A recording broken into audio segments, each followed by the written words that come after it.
woka. Iyolu wa mure na we wari Edo. Owo no si expect o ma si yoko. Munda ma hia me ti wa kwa ko ma yigwe ma mare ma.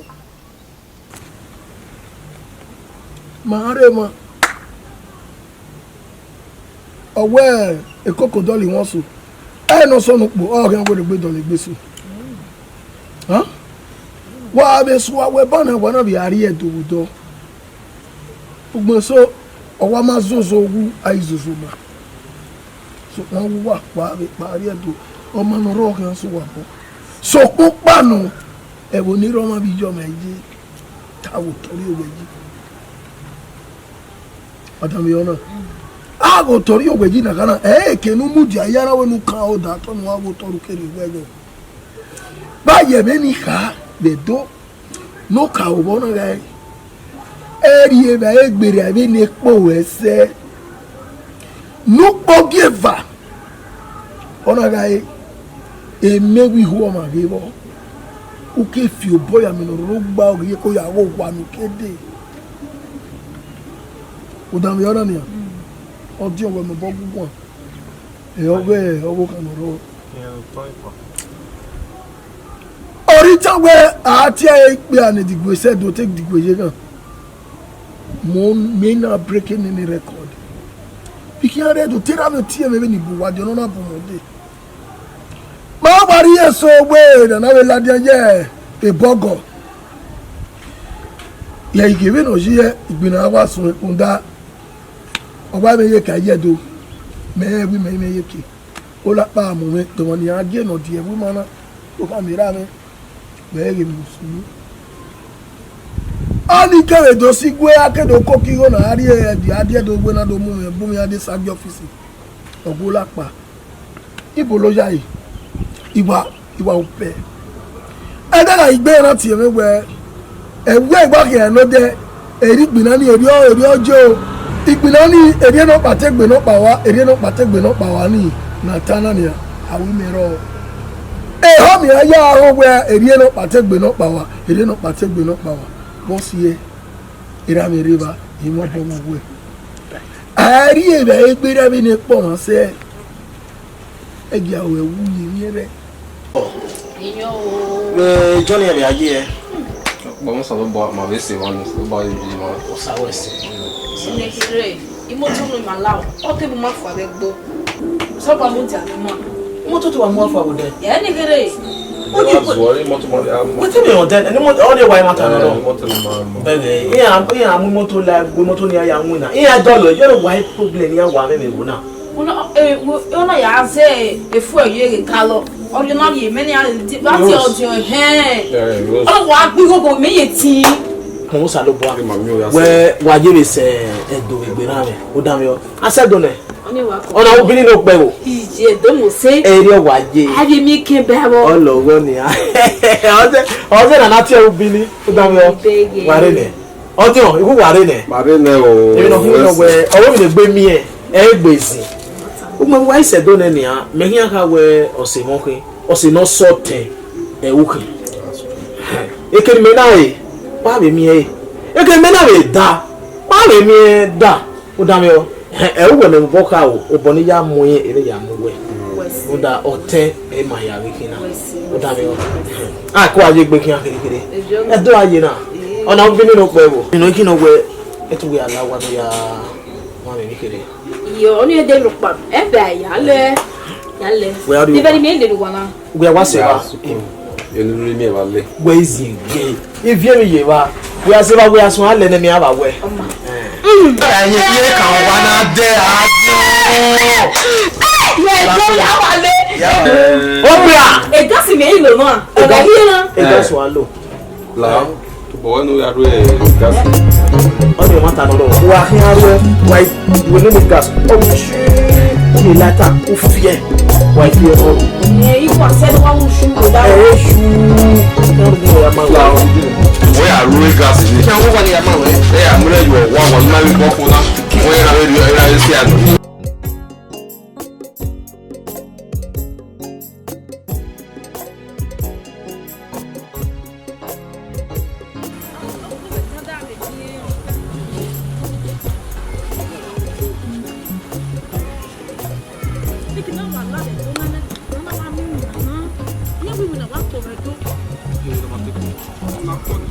We might do to qualify. All the young results.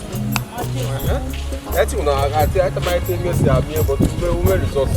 Over not what we get over. Uju we ma be shakiri mama mi ma juwa. You don't know you one ya. Tell us the one young very bow done it that me young Mrs. Boss is get at them and nothing. One we hear ya. My marine and I only have but when you win a bit palon. They clean away out clean. They are here beer. But only man would never be a palon. But only when a bit palon. I will tell you. Mommy, you know, I will tell you.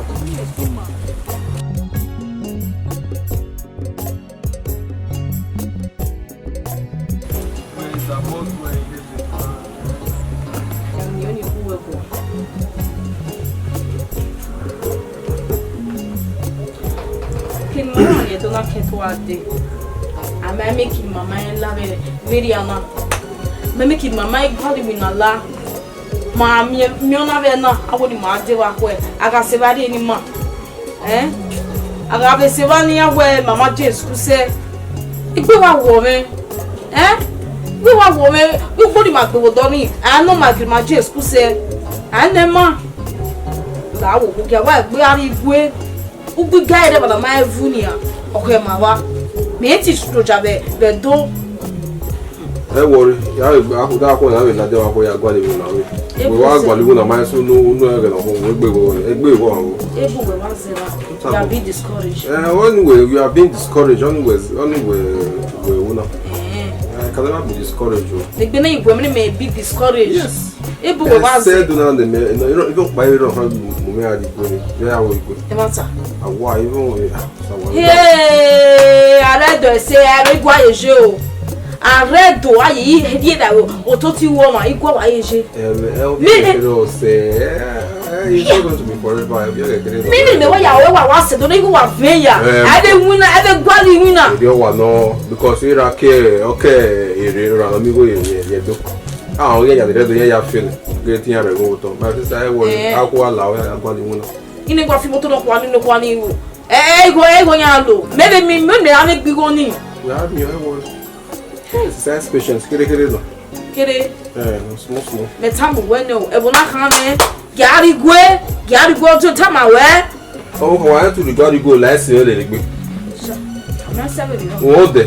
I go now. You go, you could have the woman up and over. Somebody, go. Message on the very good. That's why I want to go. I want go back and we are good guy done it. Every week I'm going to me. Don't know. Yeah, we are not moving big woman every day by the cake while you want to mommy. Yamu say you are qualified. Give me results. I don't fit a big. Try to check away anything you then the other one way or not, I don't time. You don't know why you the countryman. Our near when they consider I was people. Whatever the lesson I would want to lose you, I don't way back with my woo. I move here. Understand? In Yahoo, he were never say. Seven get down. We can get a Milton of Boca. I won't come on board. Don't donate the impossible bad one. Or maybe site. One of my guys, you know, probably also. They told us you didn't hear also. So this site.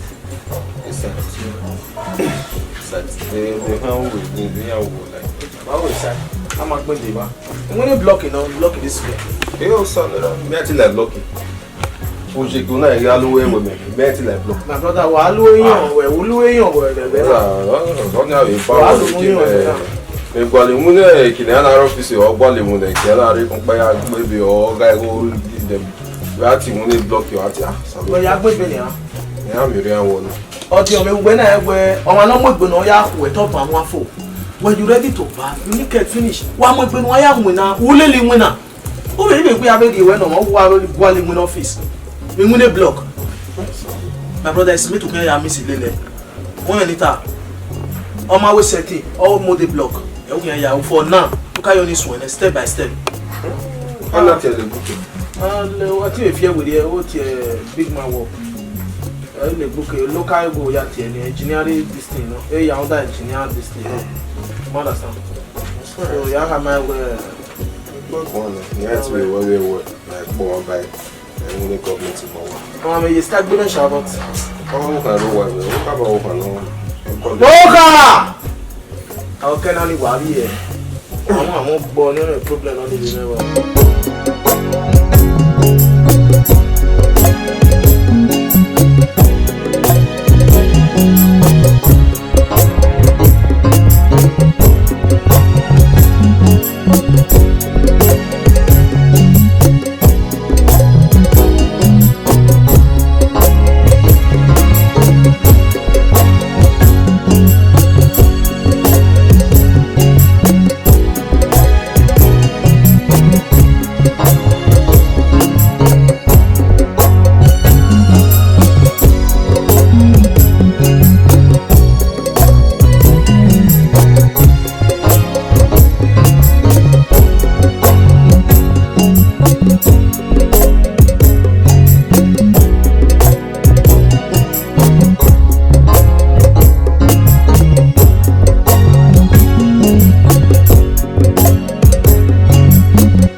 We were called to see you. We made them say, what's wrong? Eh? the blue like blue? Only be clear. You look like you go away. Who can we have one now? And I will go to the ball. Oh, that carrying now, the other one.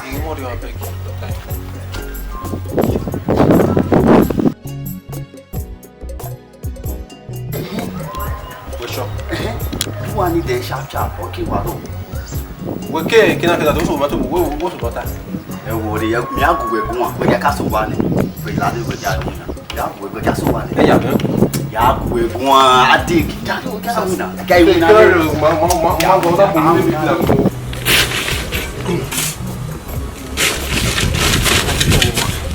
I'm back.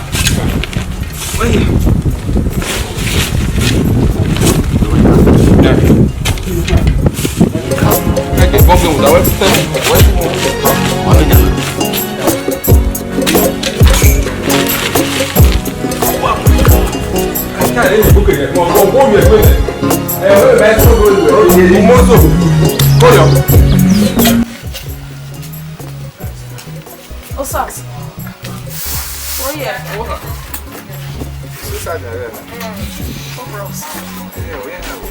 Maybe I had the money here.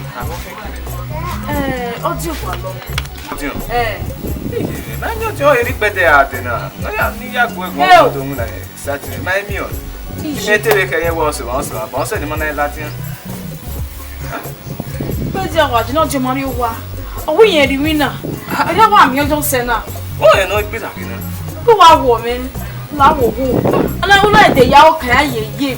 What would see me? Rather than you have an audio. Who are my few money? I'm going more. Money be a heady of a meal to don't even go less of them. That's all we. Let's say, woman on here, walk over me, make big. My wife say, oh, you are. Oh, dear, what is you are one. Oh,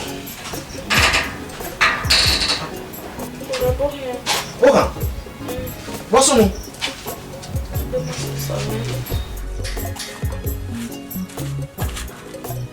Oh, I went on. You make up a water we now. How home? oh, the other can make it, me now, while we know. no we dey go there have me audio there. We no wa fi go here. Wow. Boto. So, do kunu we senior. Mary hu. O ma do kunu ba. Me wa we emotion. E o ya we kun mi. E mi o be. E mo mi audio o. Audio piano. Ti o, audio ma e kero pa do. Uno ga yino pa wa. Audio ari won. O iye. We di ma bure. We ro wa ma mi audio. O ine ya na o e. Ama ideni we motigwe. Won ibe moto pa wo wa. Ide no we moto. Wa won ni audio bi aro we. Won ko sage bi ni. Ide. Ya bi ari mi na try tomatoes.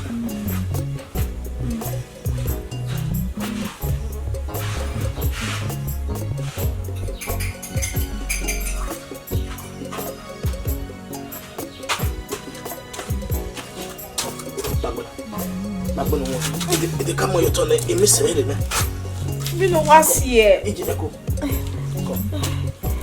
Oye agwa lo dio. Well, only way so go ni ane. Onda me amoni ba no we na. Me amena fo. What is bad na yi? Me na na we gino tomatoes. Tu mo ti ba. Boka. O ma akun mi to hiya. O hiya. Muda a lo bi ene mi ame. Wa lo bi ene mi ame do alu o ma. Wa ti to boy mo ni. Ena hia fe yi me ya gba ori me. Eteri iwa tena we o we to asan ye ba fe mero ya zeke yo. Ena hia fe yi me ya gba ori me. O wa wure mo sa bi no. Esa di are gbo we na akun mi ere le mo ma gbo e. O da me o. Mo won. Bi me ri o kin ge ni a wa fun e ni ane je be olule no. Ade o ye bo tule mo ya dore. Ti tomato si re mo. Mo o ke mi no so nu. Esa di are gbe na fever ri. Ko. Awa won na. Na ya ko ki me. Ko. Honestly. Yeah, because. Yes, no. Honestly. What's it? Ni mo ari o wa nwe ya relax ke agwa lo mu degwe. What's it?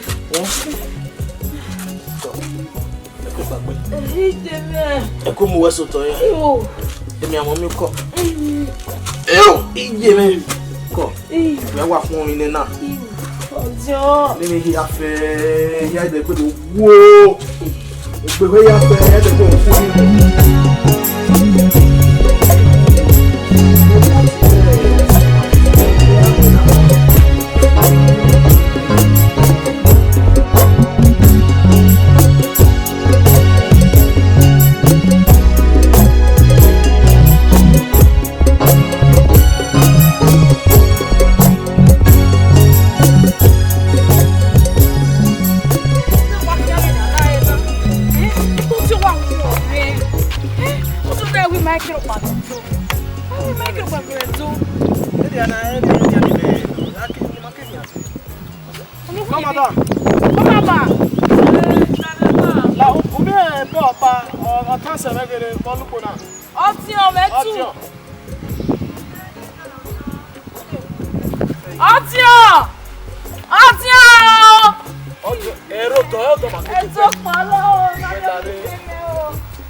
ya fe ya sumu.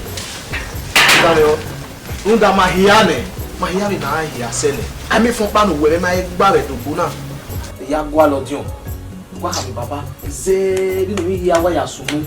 E bo pa ku wo. Meme. Ija, o pa to mi. Ku be bi moto la. Oni po ki va no ro. Hai. O ti wa bare to na hin ya ka baba wi ma mi o dion. Ere oje. Debe mi wa gbon. Ere ma gbon wa je se. Owo mi le ti dawo yi.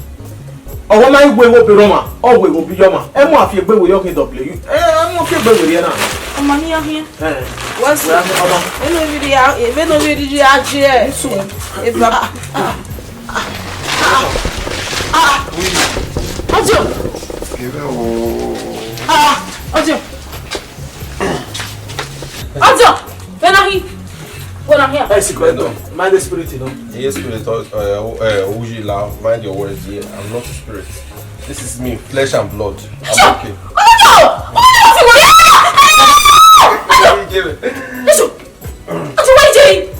It's a long story.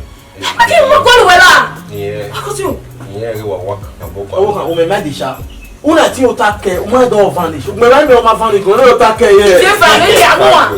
My vanish I'm not the spirit. I'm okay. Ojo, o just feel ma ti gbe ma wa. I'm not making mama go lo won love we do. O go make it e me o si le me gbe. E me ti hari ku e. Ni ya se be papa we ma mi o we. E o ti wa mo gbe na. So we so my ejo. Me re na I was saying why can I was saying why for a very long time. You get. Ni ni ati o una ni ati o ni te we mama o so ma do play game now at the job na wa ma you go na won you go na la won bo am subu go na la won bo I'm not into money money hey we go EHIGIE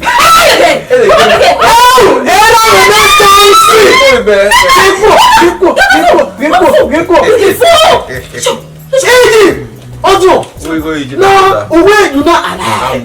Right, don't worry. Remember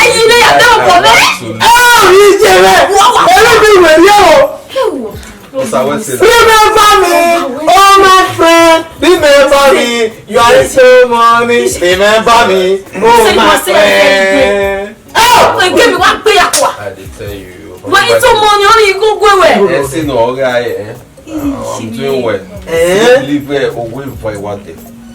Away by what do? Ogo, Ifa. Wow. Over there.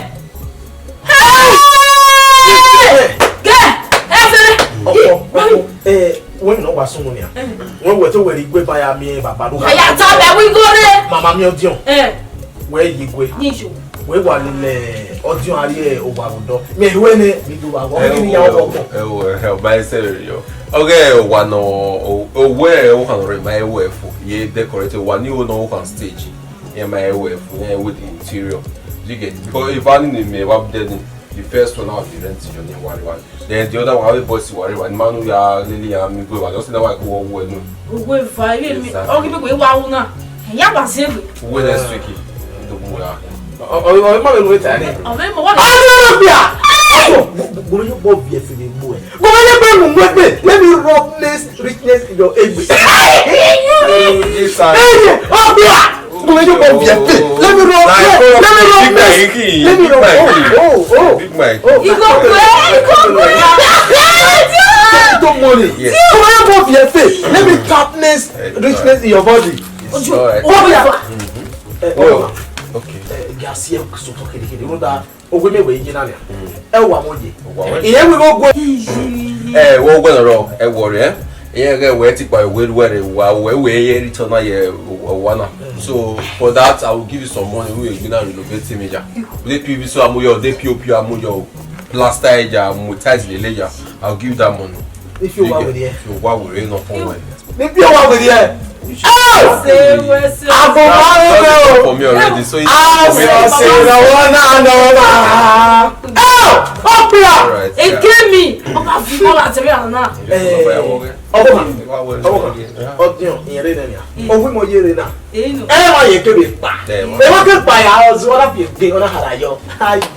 If no sooner can one yo more you will die. Imagine went there. Oh, wow, no doubt we are here there is nice.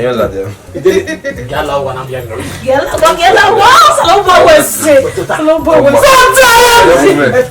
richness are many.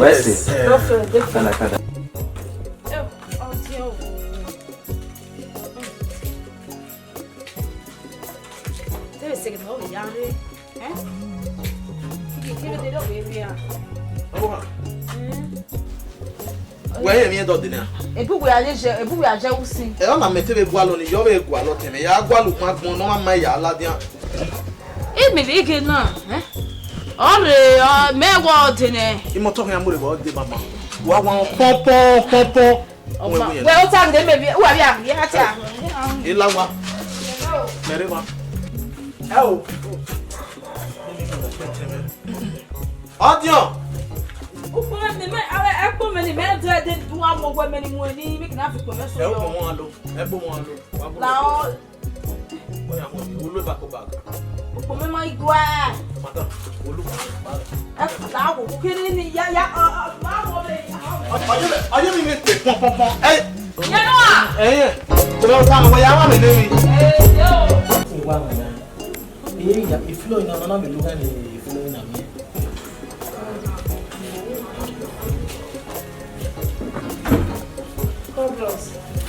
Chama. O aire mo. Mama dem say. The bossy there, although yeah, that's one of our the bossy mayor one and I get in for now. So yeah, that's what we can't get a while later. Yeah, wasted time for today. I'm jobless. We are jobless. I'm out there. Look, I will.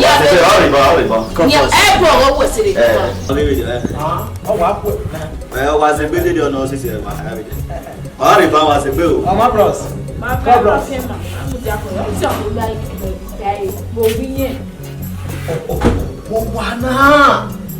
Oh, to eat that with me when I must be talking like. You want that? Anybody that we go with him will be talking like. I'm going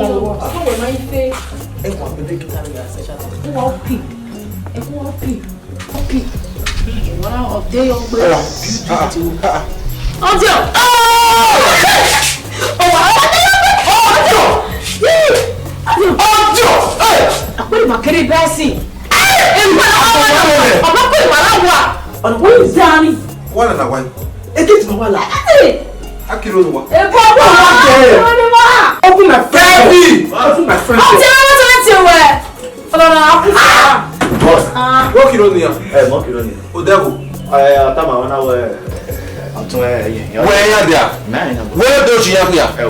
Kiro na stranger no akian no kiro la wa. E mata. Kiro la we ni la wa. What I call you okay I don't welcome uninvited guests to my house now. I will tell you at least in a respectful way with your one. So tell him I no be me money and introduce you ma. No, I give you my address. Why are you on it? Andrew give me my money. I may introduce you man. I say I go my way now. Hey, give me my money just now. Andrew want to go back to my want to back my address no one. Andrew create address me no one. Why come on here address me no one? Audio. I know, of course. My friend, yeah, because I'm just coming, checking what you already. They say we're checking the check data. I'm so tired, and it's not time for me to welcome any guests.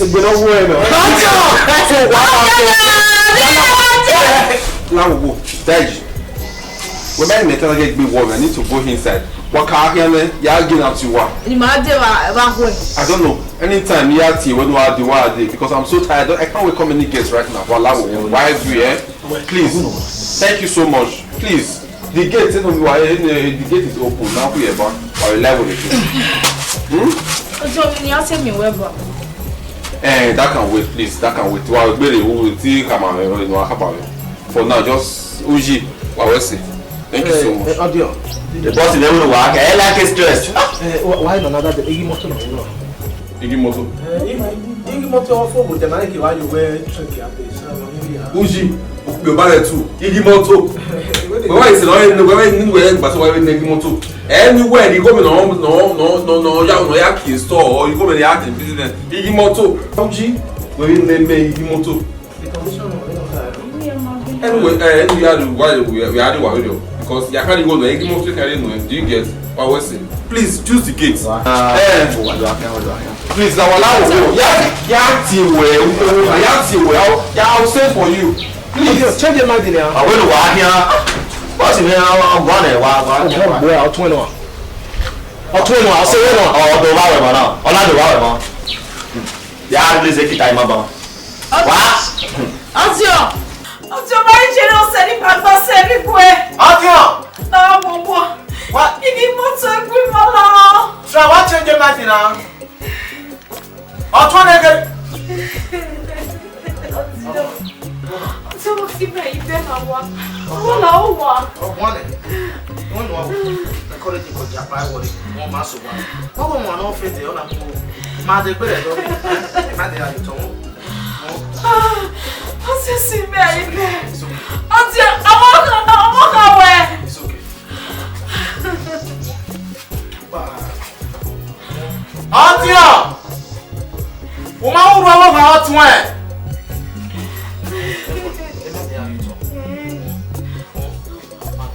Papa!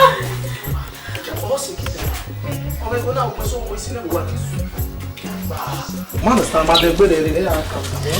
What encourage you? I don't know. They are sick.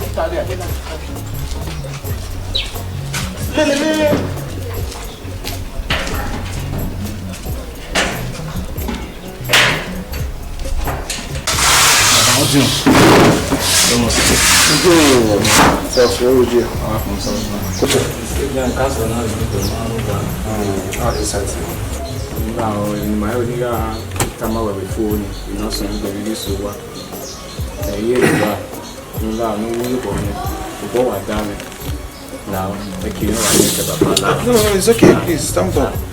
To Baligo, worried by business. It's all right. But when we worry about, I'll give you only check. Oh, there's money. Money is meant to spend. Where's it, Papa? Where's it? Where can you You understand? Where's You it? understand? Where's it, Papa? I'll give you. You just want to be epic. I believe you are trying. Não só ver, ele me dá ninguém a sonho. Eu vou filho de ele era puxado no meio cá. Olha na nível cá, okay, eu tô no I don't know what's wrong. Uma mula é bem uma mula minha. Eu tô como não ia no só ver nem que ninguém a sonho.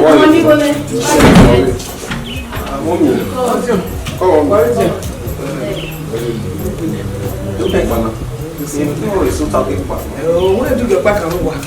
Já sacou Eu vou para carua ali vai. Você muito lá o withdraw lá é bem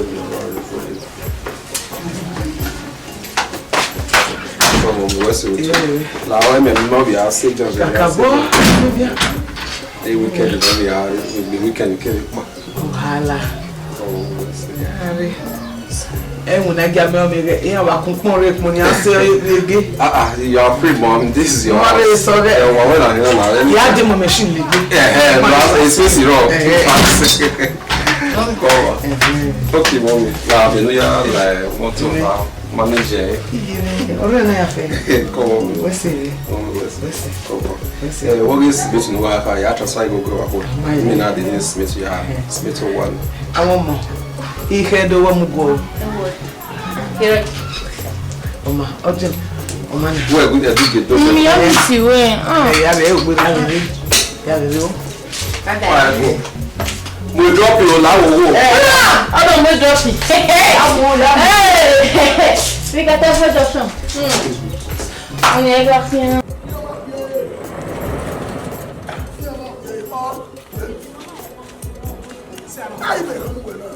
Mama rede.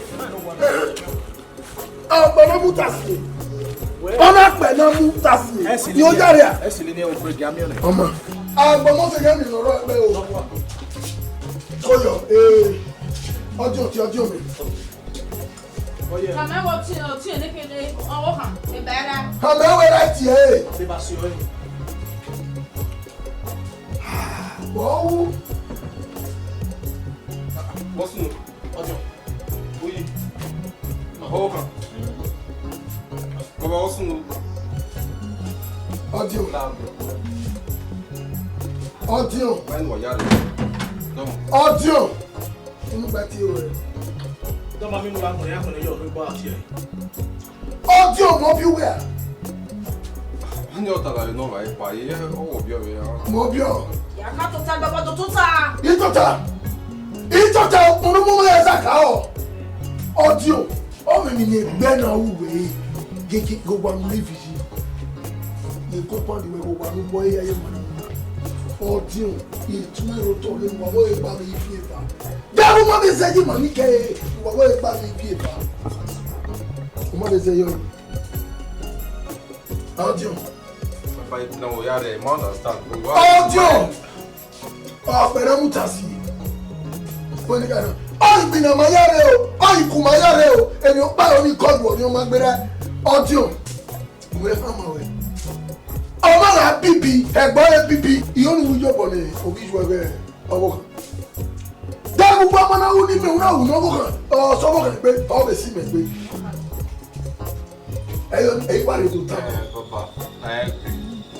Normally, I want to buy lawa without my information. Do you get? Okay, I'll do one. I'll do what take the men again. Urowa, Dirowa can go Irowa. Dirowa, here can go Irowa. This is invading of privacy. Why invading privacy? I don't like that. I can't swear to you. I went black in there with one and oh, he said, everybody said, hello, mafia go. Hello, what? He just mafia go. Hello, what? Audio. Baba, what up there? Audio, let me know something. And don't not keep where they will say you will. When you are stake, you can't come here.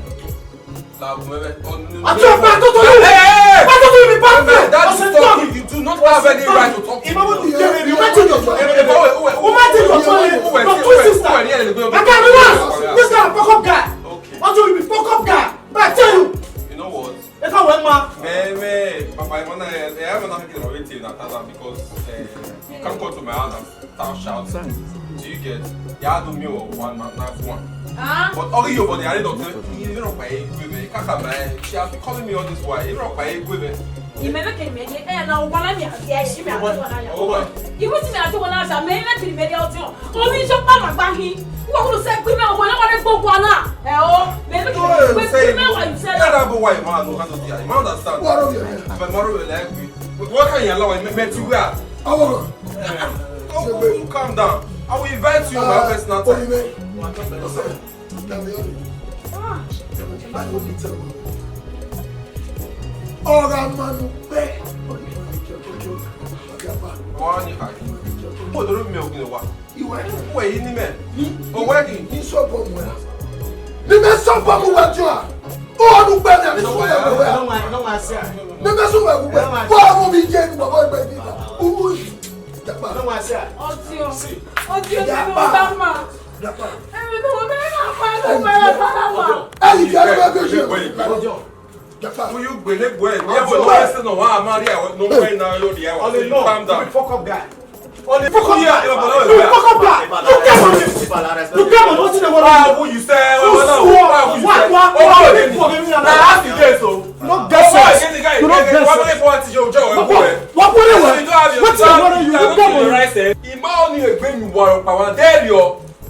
Who are care to man calling me? Why me now? Why they like? I can't get now. What can get in there? Who can get me out of? Who can get me out of? Next time this thing will repeat itself again. Why are you why? I need one more dear. You mother dear. The cocola.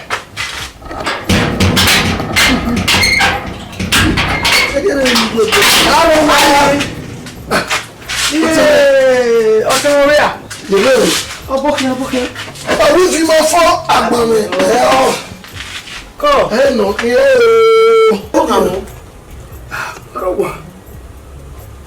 Come. I'm married. Oh, no, you are married. Yeah, no way. No, you are married.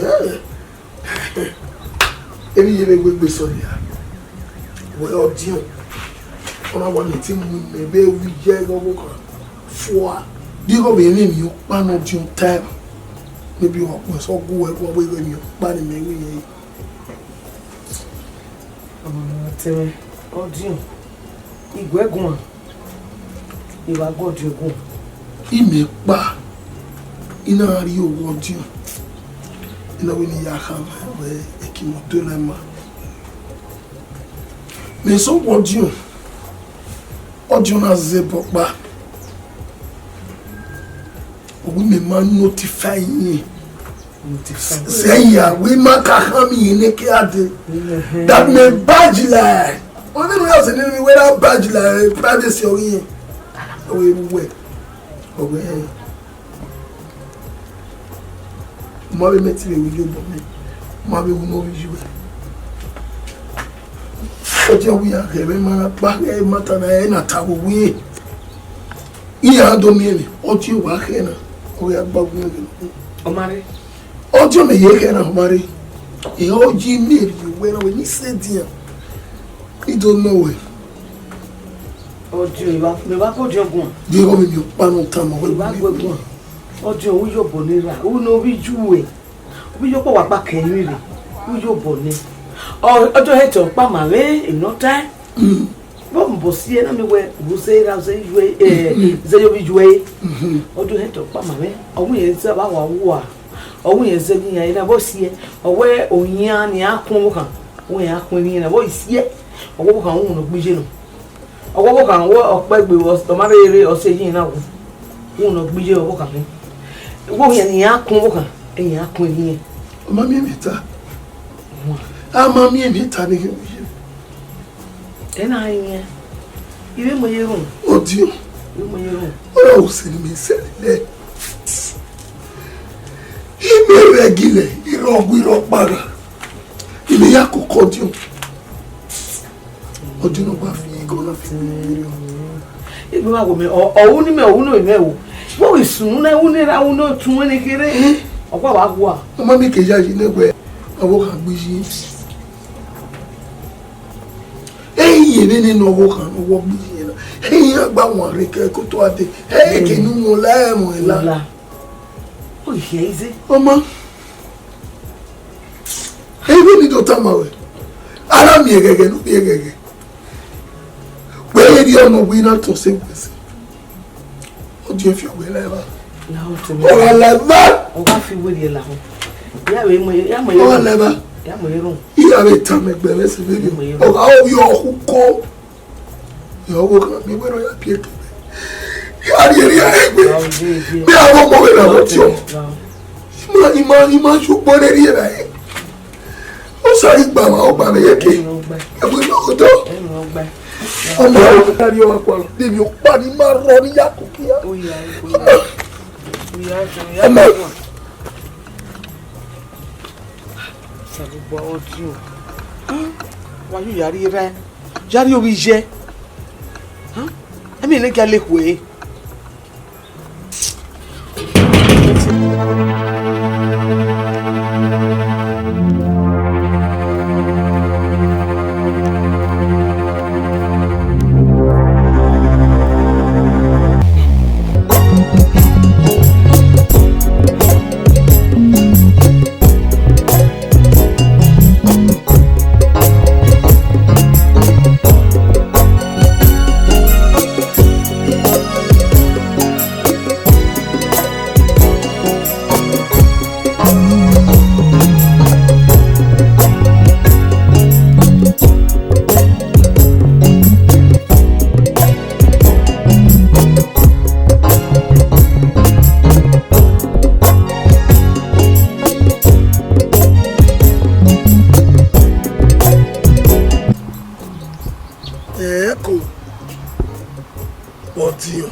de officer.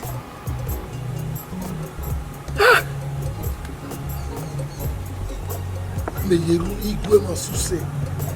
Imaju gbole ni ya gbogbo ri ra yi. Edo ri ese be fi o ma we ri ya. Edo be fi o ma we ri ya. Edo be fi o ma we ri ya.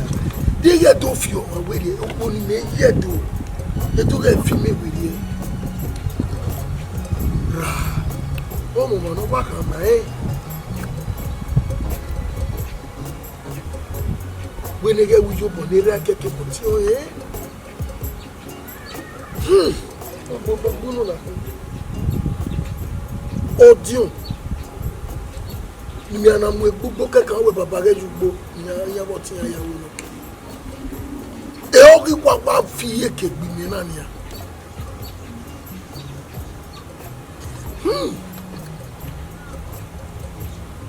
Inema ama Opo wasa. No, I wrote talking about it. Okay, I'm here to you say. In a video, when it probably we don't know get you. Or me, I would die. You have fear with you. You have fear with you on our way. Let me tell you, I want you. Mama. Oh, we are no oh, you know. Oh, very well, that book. So, we don't do a guy.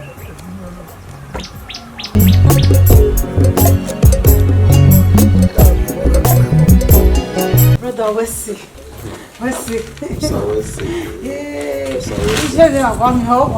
Yeah. And we go now, Wesley. It's alright. It's okay. Brother, Wesley. I was one with Nigeria. Yeah, brother, Wesley. Eminiate, Ogo can tell Lily Letipa.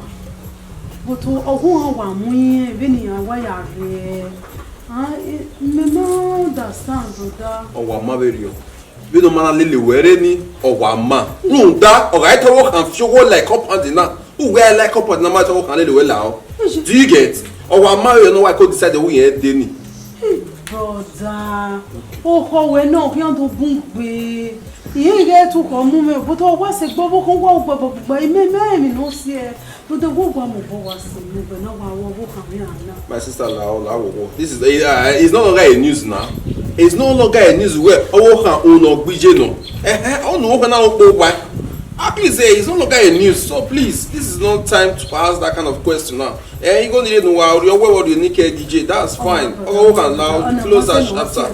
Don't ask me such questions. It's okay. Yeah. Save Johnny. All right. To DJ man. Call you. I'll call him next time. Call him to the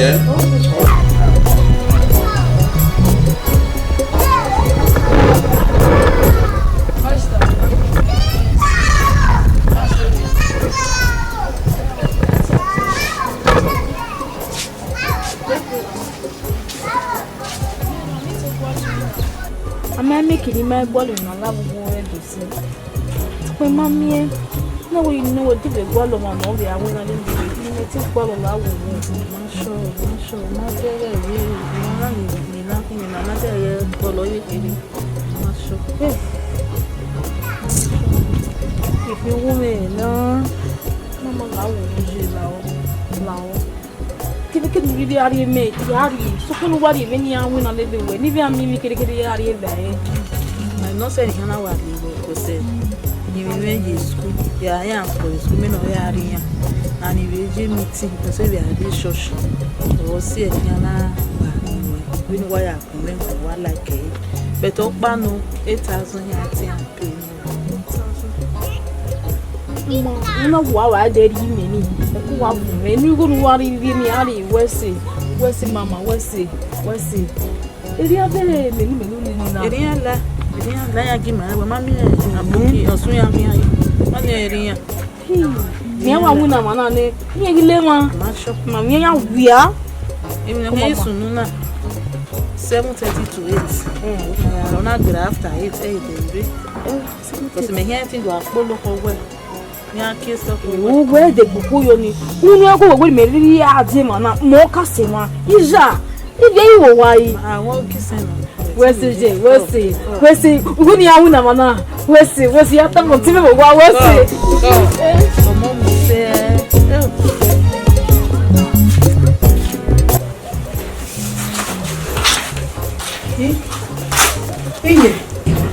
Already, you know, take one over. I don't say this school now. Oh, we shy away. Eh? I'm going to away. You will not bear the war, is that tea? EHIGIE. If I was you, we are time. EHIGIE. Benin, Oboka. EHIGIE. On a Oboka. Oh, vienne. EHIGIE, what vieux pan. Oh, EHIGIE. Oh, Dieu, oui. Il m'a mis nous si. Nous demandons à Zéyo tuer. Oh, what you know, you walk back below here. Oh, here, oh, come on, boy, we get here, Igwe, Ivitamina, when I show. Only that bag will cook me. No, dear man, I know the tutor. Don't be a dear. Yaga Guali, very key. Eh? Oh, yeah. Oh, dog, no idea, no idea. Okay, what I say, you know.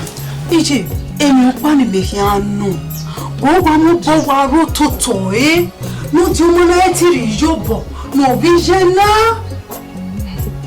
Oh, here, ba, oh, Jim, Yakun, Owoka, we right. Oh, Jim, we are only also Bowoka. No see. Oh, Jim, where Owoka, where uno busy, no, we are busy. When that way, they talk about tour, is she a woman? Is she wearing now? It will not wear Tiwa, your mammy, Tamame. I'm not to bomb me. Eggopa, a young boy, Lalatia. I'm not tired. Oboka, or Mount Pamaiva, or Johnny or Calatia. Your busy. Where our you are, would it be? Oh, here ni yakun right. Nina we uni right. Oh, uni me. Unu we. Oh, me, you say you glue me. Jagani, I would of here. Pesmeti is say. Yes, you no. Oh, where I walk on no bijeno. Ije la egrio. Egane fe mona ere. Pose no dio monata. Ige eriona here no maki. Efe ivre ne. E boy do kaige. Oboka or Bishi. Allow me. Only had him if it's Sangoji. But my game looking easy. He may not keep boy, why? And you keep boy, you keep both. Only you give me a tap, and what is Sangoji, eh? Yes, Wessie. Away again, Oboka, no dear. When I are making Ojiba, Wessie, Genogi. Oh, your terminal. Cause you see, Vanny Yakama. Yes, go. The highway. Oh, no, we not.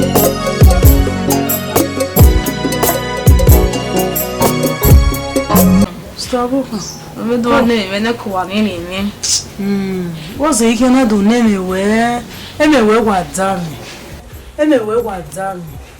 You always at the bar, you know, we get a second. Broken. I know we get you one.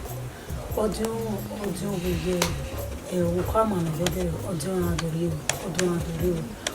Marina.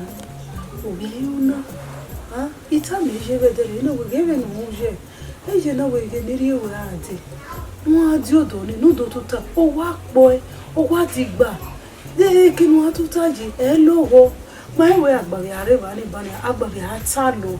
You go big body. Any na ya. Oh ya akpayo we gbere. Huh? What to time now? Oh ni eti mani ti ade odo. Eti le imodan TV mo do ta ko wa so pon. Brawi. Ojo bono maya mu me. Ibe mo ebijaji we ko no jon me we ko e. Oh, I'm for. Who's away? Emineta, Maldway, Wemme, or him, or Bishima. Married Turi. I need no well, Joe. One a mere way, a woman, Umatemina. I tell ma. Don't tell my way. Yeah, but took mamma, not if I'm going to be a little dog. It's not going, it's not, or Guamet Bill with me.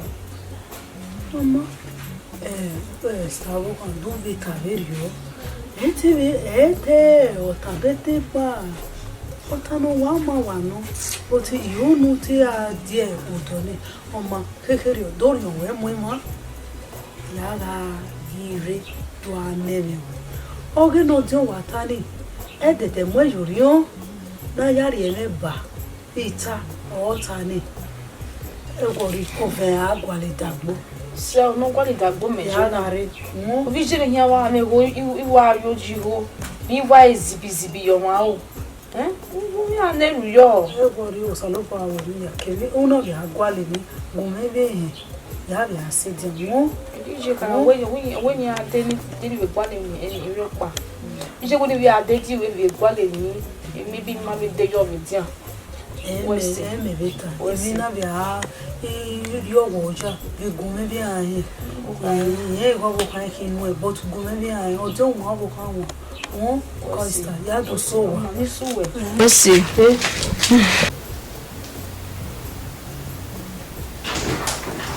Ami, ma. Where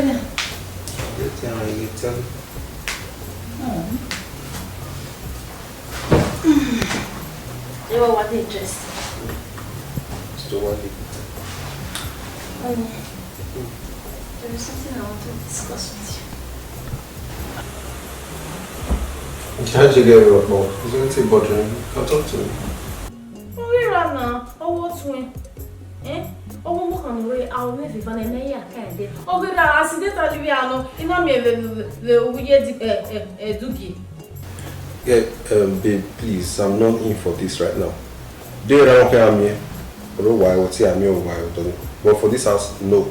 They too generally no problem. I will talk to Otirame Yeduge. I'm going home. So the lawyer they don't get your way. I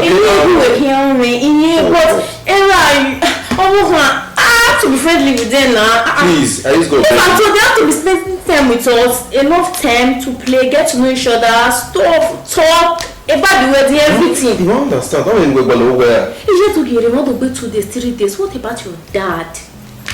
Please. What about your own brother? Babe, please, I just go beg you. Please. If you don't have any other things to say, please. But they're not it. Loud go. I want to tell you, I don't want to discuss that matter right now. You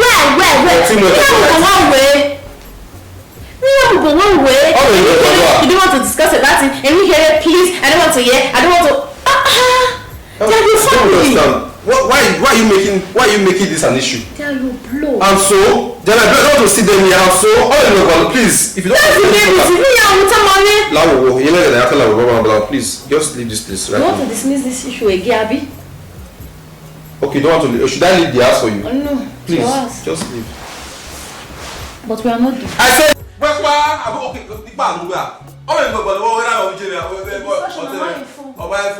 we are still going to continue. Oh man, you can't come to the wall.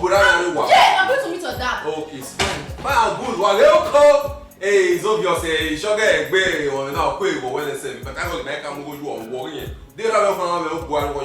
Yeah, okay, Akusana.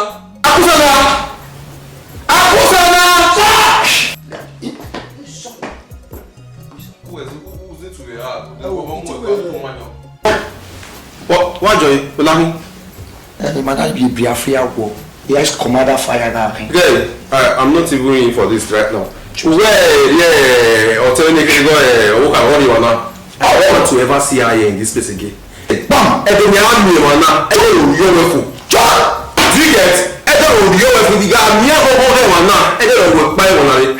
Do you get? Sure. Please get out. Okay, we're tiny. In fact, exactly.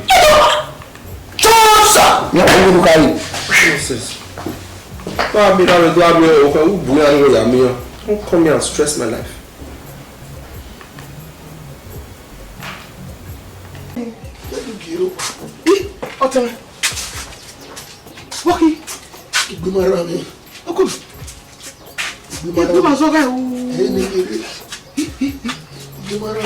Ko efi ba na imaye owo kan gbe ni ye ora te adelu ngume le kumeri opo keke iwa me ti mu di averio te adelu ngume gogo kan omi gboro ngume wi ma o se wa no be kan mewe ni be ni gbemeji o le le vie o so ovioni ya wa ni nínú kun mi akwari nínú kun ni mi amina dege ne gi ma be chemist o be ba o if you ne fi o choking yakin test awu ya we test ibe de no se no wa yi go to die to no to ran me o ti o boda mi Ori agbare uzoni anani. Osedo ogomagi ilagwa. Eno gbe ya jide. Ke wa do wuye. Awo sepuri. O yo bodo. Ma lari gado o tani. Do pe mo ari osa. No wit it. Do na zova. Ife na mama. No, enu ya nwe na gbogbo no. Ona bo ide awanye no ogbu eni. Wa ona agba bo. Ogbe awo tutu ki awa kan. Go.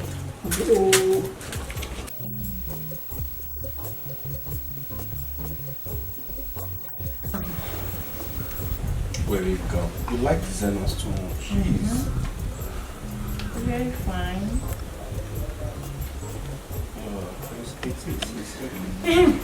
Babe, that's nice. You know the promise is in body. Which one? I know we are Jackie back way. Oh, don't know. No, that's true. Don't take it carry on. When my very mind you know see. That's no problem now. Well, yeah, I'll transfer the money to you. So we married. Yes, now anything for my mother-in-law to be. That's so sweet. Sure. Carefully. If I was so Jackie back so now what did you do? I'll do the transfer for you. Are you serious? Of course. Of course. Yeah. Anything for you, babe? Yeah, let me be. Let me just wait right away, sir. Let me wait right back. Just let me transfer for you. Okay. I still have your account number here. Okay. Just check your receipt. I've done it. Hold on, let me check.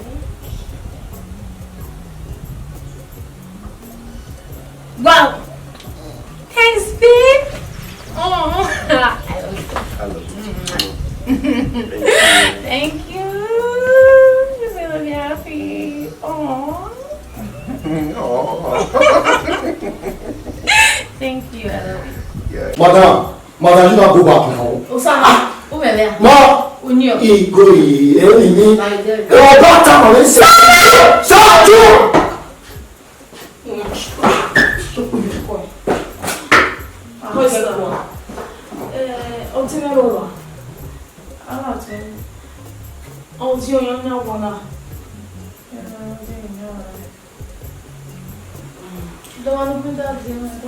Okay.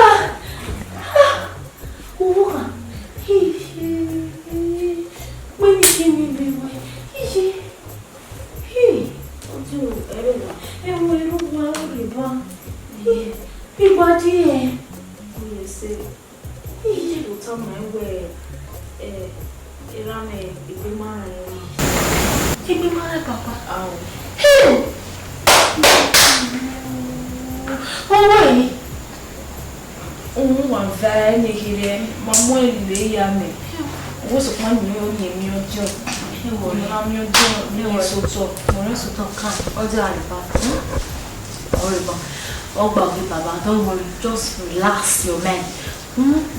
But can I do some money like he make you what they want to do?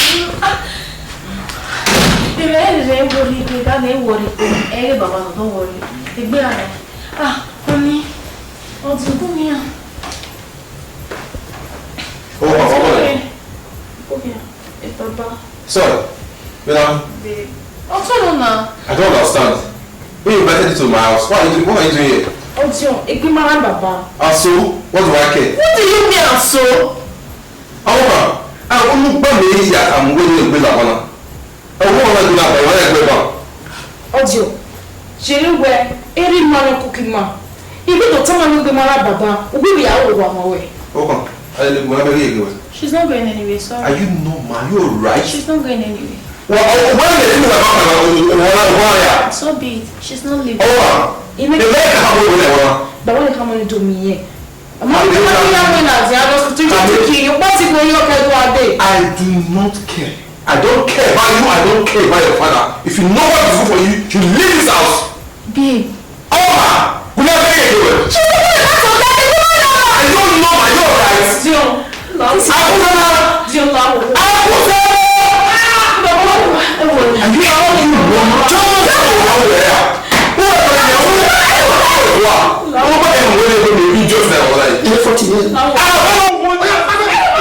In my house? No. Sorry, please. I'm begging you.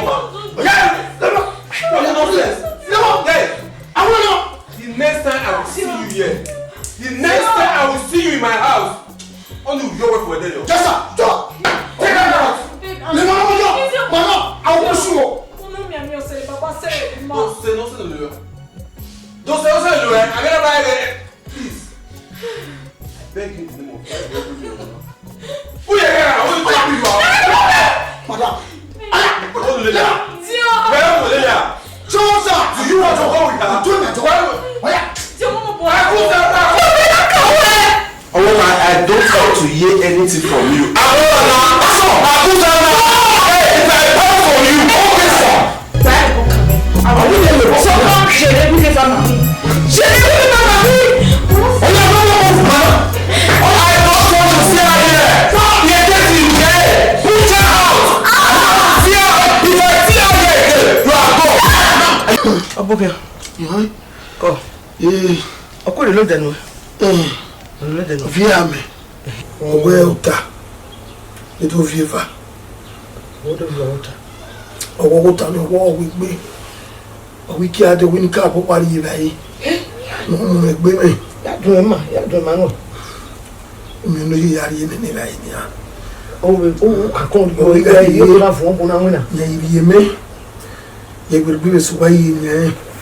no way only me are even walk with me.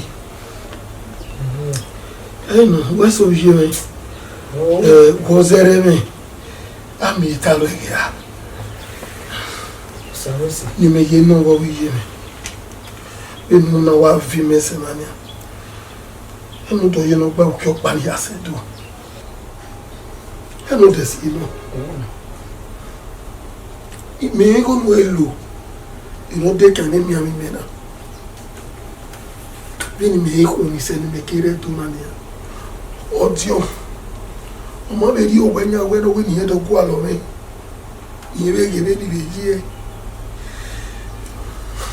Yeah, where originally. May we're on with our or see me, Alina. Muda, you're betting. How are you, Vina? Yeah. I owe money, me neck way. Maybe we will put out look up who solar of your dinner. Oh, my, so there be Jimmy. Oh, no, part of the hair, that. Oh, no, part of the hair, well, so nobody know. I cook Berani, that you're betting. You know, I do more a partition. My tenor, oh, mammy, no bow winner. Meriwa, oh, Meriwa. Where you wave who? You won't be low, Mamma Begay. I don't want to worry. Off away, off away,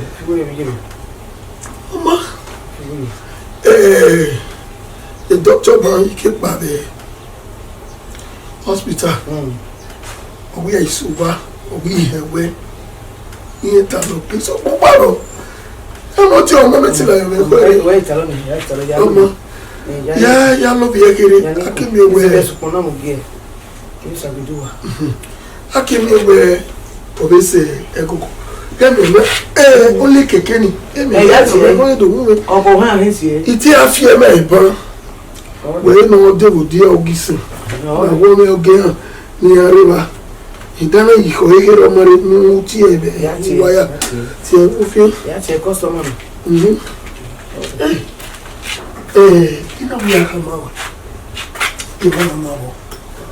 Near Yemen, no devil. Yeah, I'm not aware. Only as obey, no story of a boy, man. On me, on Boloka, I will.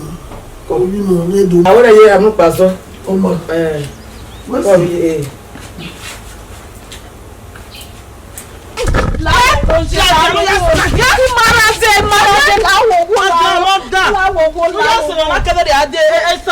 fún mi do pari do. Igo ni akie imio. Nothing. That way see me go me mari yen. Awo ayi gwalowe.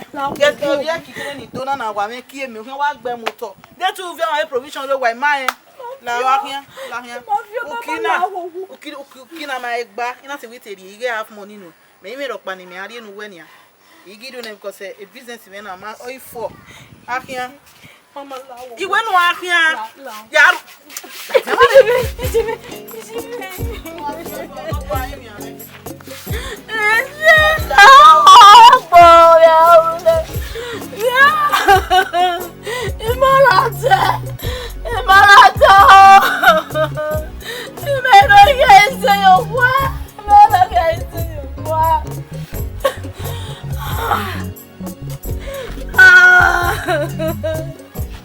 Ya se va muy de pa.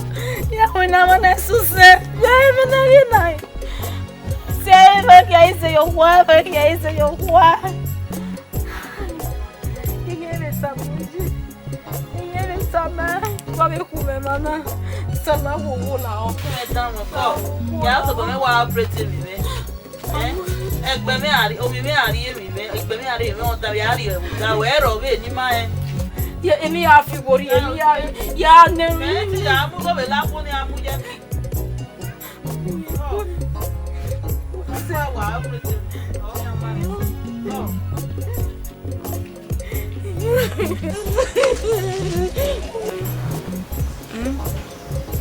Imede no sunu da me ya ti wa be mi wina ibe wina se o se ya ke wa asame ni ya wina go ni pa wi be Elima imana ya mate mo we ya ti unji ya ke wa asame ni ya wona we ni ba wi de elima imana ya mate mo we ya ti unji ya gwe ma dan hi ve bia ke o ko ni be ti be wona de ko ni ti we ni so pa ime no de la we no de wa ku me na kwa zen be wa wo me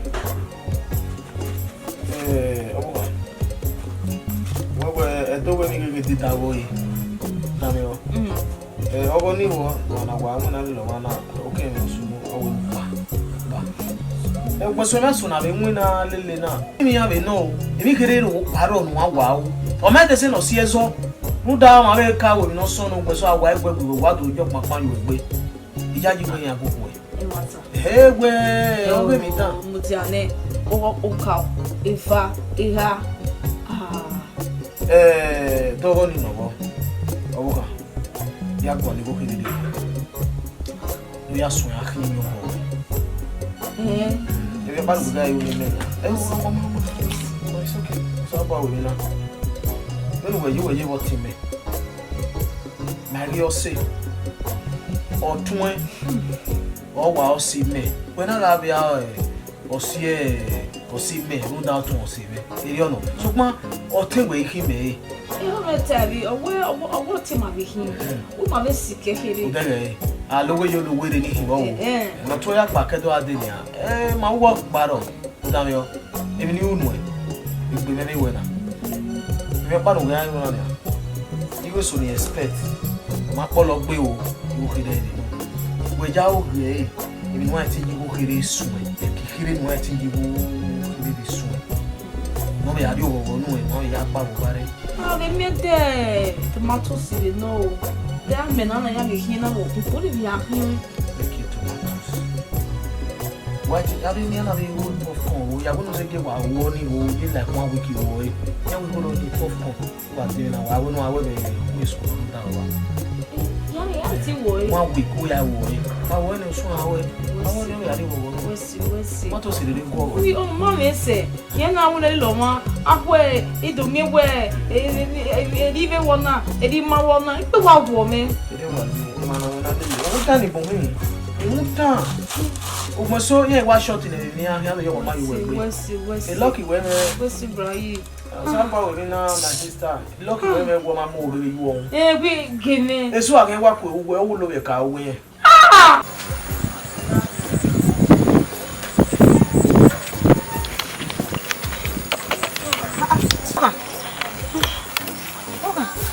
What's wrong? Be wa wo me.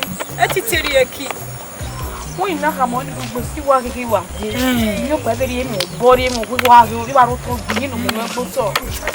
Make it do make it fi. Ki go ni wa gwa lo se ki na wa te ni san se ya ni le ni kwa le wa mam yo.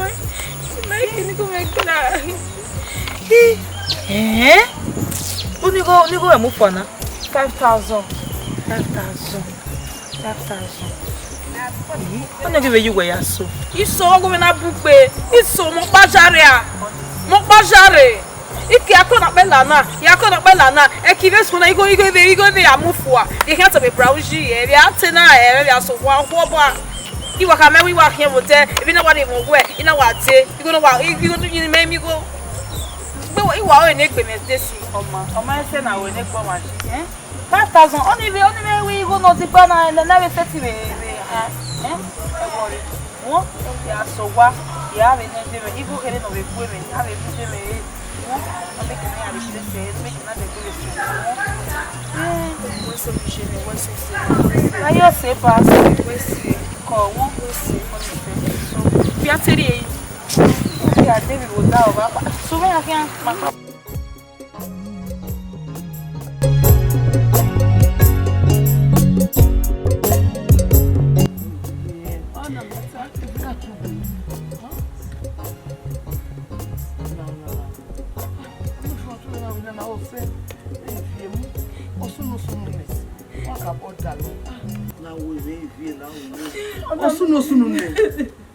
Osuno efe na ngari e buri ati me na ko bono kasa we ka kwa baba ite ya ko bi ona metere yo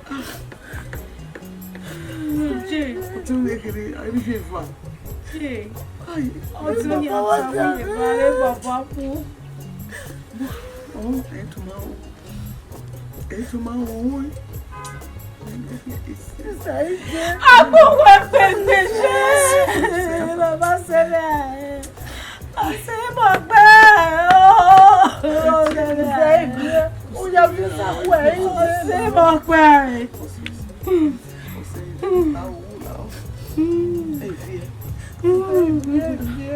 não tinha eu vi emo seruse eu fala o pé com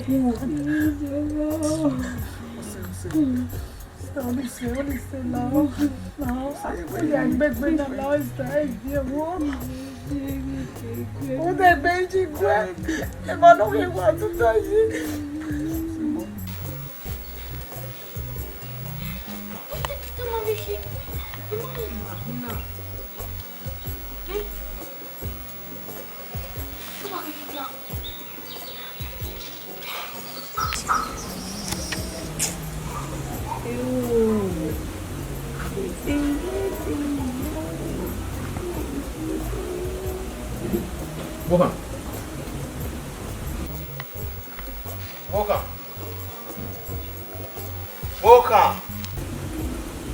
What's wrong?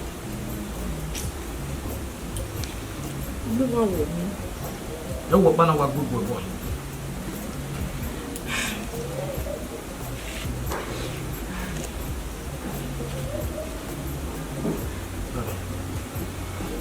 Não sou Daniel. Eu sou Mami que não mami pene querer e que me veio e mais bem minha não me e mesmo vi o dia se passou e vai dizer você veio passou no dia eu começou na final hoje eu nada aí eu ia no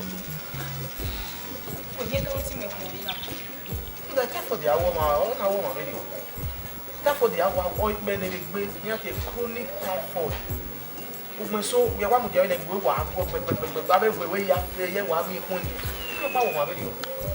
Typhoid and malaria. So PCB where is at low. It's here.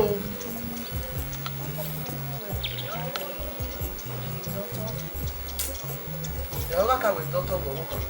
When I was there, I never want to have more experience. Oh, Moka, Poke, ya. On now, na eta for. Tama, toka. Kana palitai. Ewowa. Ya mo yari kana we test. Ya we test. Ikuomi, je mu wa te ba be. Ikuomi e ka won yi. Ikuomi do mo wa de kana we test me we men no sunu da me. Iwa ke mo jebe. Bo na e wo wa. Obokan. Malaria de ure ni abokan. Bokan mudia. Mo gbenu to ari kana we test. Malaria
Yes, what we say my pai gure mana die Edo what we say ike meet up na by worry the house before I become a rich man today. So pokpa no my brother e tete lo won ni e biwe. Unda wu ya men. So pa unda no mu yo wa ni ga wo kan e ti e biwe. Yes. Yeah, we wow, surprised you get your kan go unda. Yes, unda me tell na la da kedwa I was waiting for the right time, okay time. Yeah, come on, let's say we okay or gbije me. Anyway, we surprised, it may be surprised. Yeah, we on Zoom down here, no your call no gbije me. Ruda we me ladia mo ka no ladia. Ina ko ladia kwere e ma stress je me. Owo kan ma ladia. Yeah, we ni force owo kan say no ladia, wo yen ladia. Iya swa o kan na push won la de won kan ri o la de o gberi o lagbo o ri o la de o gberi o lagbo o ma latian o ti je na stress o ko ni na do la on a lose the little strength no have on a lose operation yen ya mo o kan latian o won dan ni okay o eri agbon na o ma ga agbon ma we o ma ga agbon mara we o na zun dan e destiny mana na ga kino ma ko ma meet up e kino o kan je o mi progressive ani then me na zugu egbe mi na pa iwa were o we ri mi agaje ya meet up okay we get na no o kan keru we wa we kedo adi we meet up ya enu we je from hand to hand e wo igu na o mi e wo bo we be wo da we mu kegbe ni my brother until o kan pa iwa were na we ti meet up where ti meet up unda wo kan no gbije no undan e no we me eti me pa where ti me su egbe na pa na ri o da o ni me ga ri where ti me am to yeah ti meet up na my brother I have money me go na me until we decide no wo kan we akwo e one day me help you we I can transfer you 5 million right away to you yes that's a little change pa won ti so papa no wo kan ya ri wa when my brother there's nothing I can do I can't help you with that me ya o me be fire abeg o kan because all irritating me she's irritating me when no wa son no wa son ni me awo scare me I feel scares me away because o ya me ya ri me by a stress ni je me no lagbera yes so we wa decide then wa po kan fo my brother will change you mata o ma wo mi me ni kian fi o na o so na pupe wo be to sebe ke na ona ala bo yeve o lare o even we geleta na no that means emi o be ro toto emi be aga ro toto eru da o ma siti wa ro wo mari yobo no bi je e o ti o we ha na o sha o sa no bo mi ona showe show Matanya. Yes, I can one no. I can know when we're done here. Only the man of God. No me to deliver our Bavenina. Yes, now only the man of God. I worry. Daddy will give pastor. Oh, Daddy will give pastor me. You are not making an Avenina, you are not to him. I'm not very confused.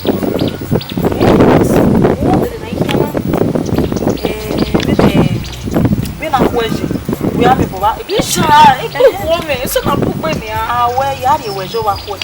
Yari was not book me. Not book me. Ask a face of a man of God. I make a solve a problem in Naya.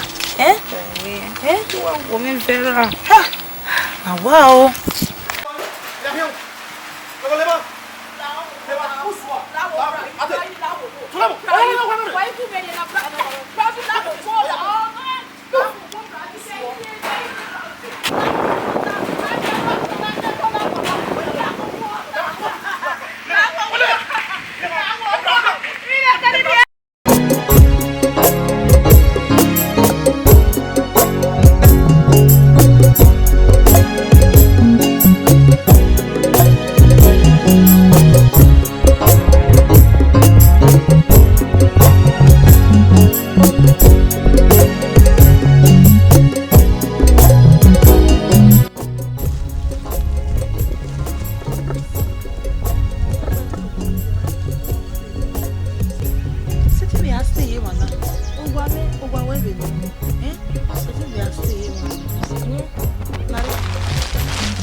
Take it.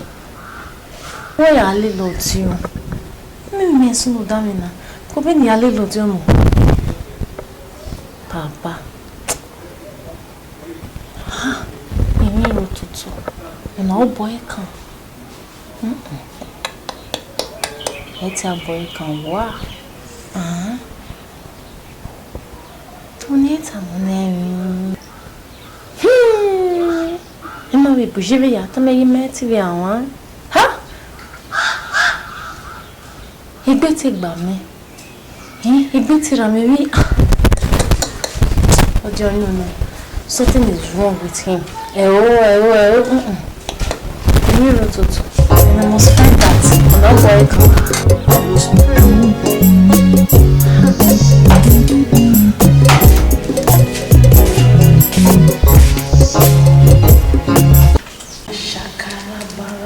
Tete mashekerebo rezete mashakara bababo razata tata mashekerebo razete.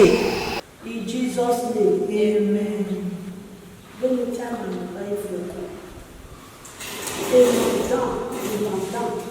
Ebe no one time I'm selling we may never wiki. Where there is power. A madam, a madam, and you also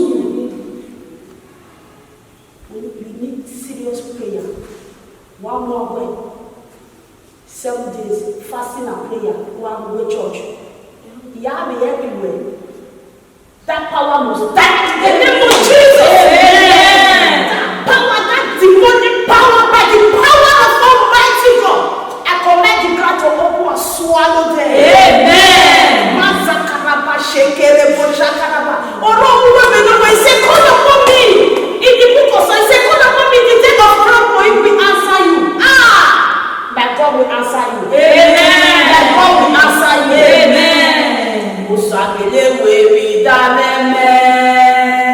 Uwese o baba uwese tiewe.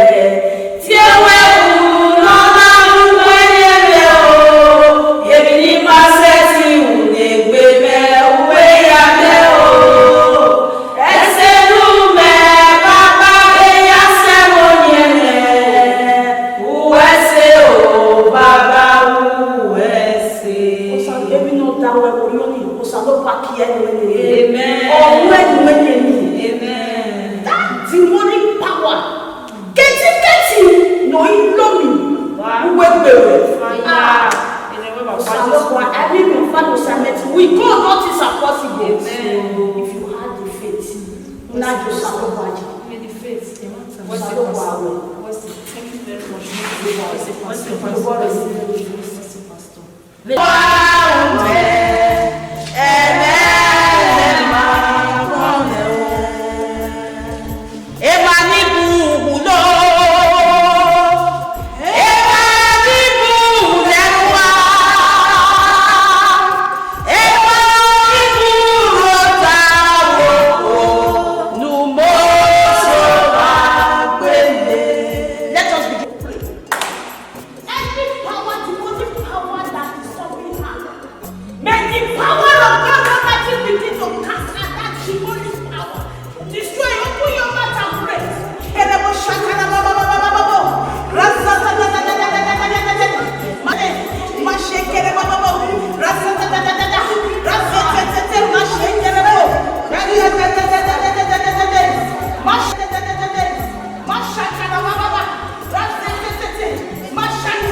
Mais vous allez jouer là.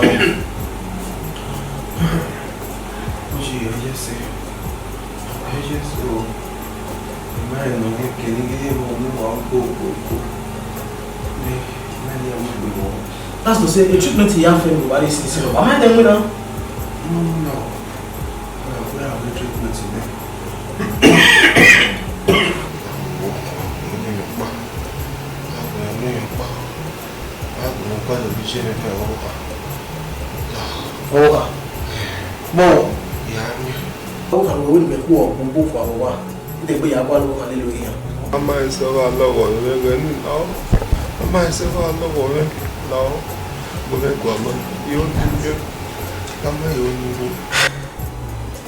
My funeral, one time, where or stay your Rivera. So we were here. So yeah, come out with here. Hope I'm here, you'll be okay. We judge you are okay now. We judge you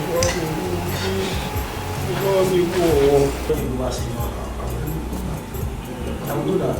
Just encourage yourself as a man, okay? Now, very good. Where are you from?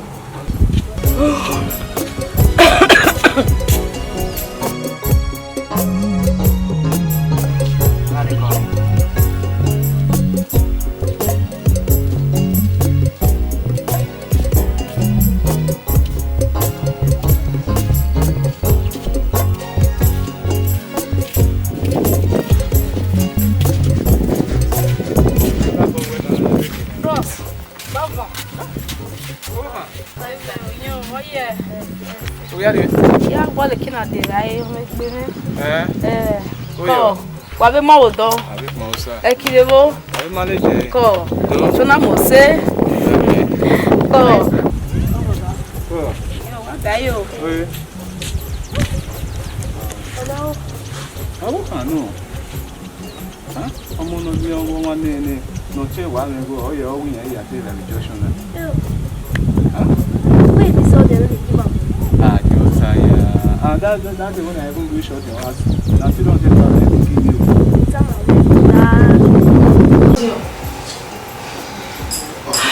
Who will smooth that way? You know what? Can I take the team in here?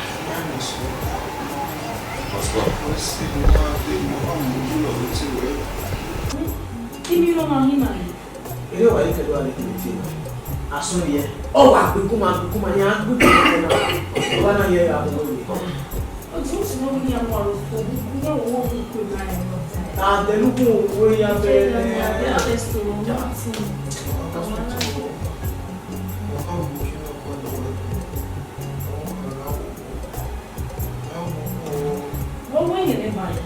I don't understand. You know what you can do a day. Yeah, we to my son. Why are you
Bẹ́ẹ̀ni ìwé náà ẹ̀fẹ̀ yá pé ìgbà lọ́wọ́ tá a kọ́.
Sege ya dole awotumale verio ino ya keke ma tele papa je pa ni ni here ti gbe ye ti mo re na lawo la ka mo tumale de ade wele de la ma ni no ma no polo se ni mo na gbese bo kini ni kina lawo o je we wo ma en bi kai go we no ma na mu ere pe ni ino keke team àwọn gbogbo ẹni arọ ìpẹ́jù yìnyín bẹ́ẹ̀rì ọjọ́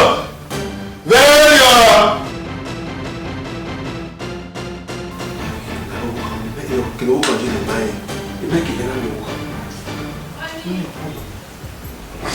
Oni, wọ́n mú ìwé tó wẹ̀ ọ̀dọ́ nísì. So prometei tu go ma gwa. Mo gba gwa ni. Mo rí fún wa rẹ̀ sí. Mo rí fún wa gwa. Iga ma ti o se. E TV no ru ga wa gege switch off o ma ke o ma iru. Ize fo gbe go mi. TV station. Ma ti yan ni agbo ewe wa. O gba ma ko ni ya se gbuwo. Ma ko ya be. Bi wa wo ni ke ti we si. Audio. Audio. Audio. Audio. Man! Audio, what are you doing? Hey! Jimmy Wafo. Audio. Who am I me where? Overa bi je ma patu. Ivbin-Eva. Jesus. Wafo. What you want? No kwasi mo yiwe na. Ikata ino.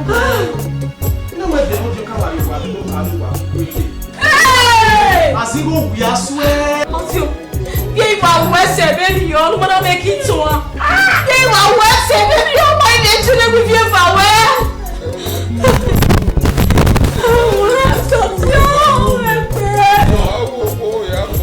Audio ma wo also say. I don't mama. Audio. Honey. Audio. Ẹgbẹ́ àtẹyọ ẹyọ òkò kí a sọ. Honey.